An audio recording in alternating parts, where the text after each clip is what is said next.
Do you know who Yoshua married? The great Yoshua. Who did he marry? You know who he married? He married Rachav HaZayna, the world's most prolific and famous harlot and prostitute, and Zayna at the time was Rachav HaZayna. The story is that a few days after Moshe Rabbeinu dies, Yoshua sends 2 spies to go into the land of Canaan and check it out. He sends Pinchas and he sends Kalev.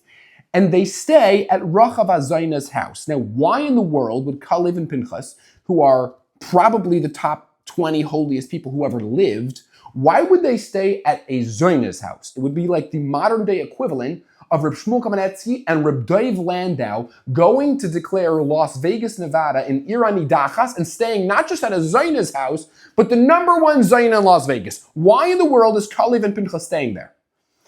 So the answer is that these holy men stayed there purely for strategic purposes. They were correctly assuming that Rachav was friendly with every major king and politician in the region, and that she would know the happenings and the whereabouts and the inside scoop of everybody, and she might have some useful information for them. So they stayed there. The problem was that it was found out, and that they were spies, and the king sent soldiers to find them, and their life was in danger. And Rachav ends up saving Kalev and Pinchas and hiding them in her house. And as they were leaving, she turns to them and said, I want you to know something, that I've done tshuva, and I see the godless of the Rabbeinu Shalom, and I see the beauty of the Jewish people, and in return for saving your life, when you come back and capture the city of Yericho and kill everybody, save me. And that's exactly what happened. A few weeks later, Yoshua marches into Yericho, he kills everybody, and the Gemara Megillah says that Rachav was Megayer, she converted, and Yoshua married her. Now let's ask an obvious question. Does that make any sense? Yoshua was the very best bacher in Brisk. He was the top guy in Prager's. He was the hottest guy in BMG. He was Moshe's prized Talmud. Moshe Kibol Torah Misinai Mersurel Yeshua. He gave it to Yoshua. He could have married anyone in the entire Klal Yisrael. He could have married some great girl, the daughter of some rich Rosh Hashiva from Shevet Yisachar, and who went to Beis Yaakov and BJJ and is now a 4th grade Mora in Lakewood somewhere.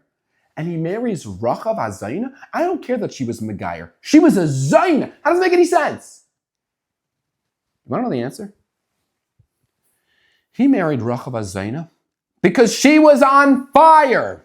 He married her because she had the right perspective. He married her because she looked at the Jews the correct way, because she had a set of eyes that perhaps no one in the entire Klal Yisrael had. She was so unbelievably stooped in chet and bad and selfishness that when she finally did tshuva, she rocketed out of there so quickly. She rocketed out of her pit of darkness like a fireball. When I was on a mission for light, she had so much passion and a perspective and focus on embracing a life of kindness and holiness and mercy that Yoshua decided to marry her. And you know what? Yoshua was correct. For you know who came out of Rachav HaZayna? 8 of some of the greatest Nevi'im who ever lived. People like Baruch and Neriah and Yirmiyah and Cholda. Oh, some of the greatest people to have ever walked the planet. But perhaps even more impressive than Rachav's utter turnaround in her life and the rewiring of her perspective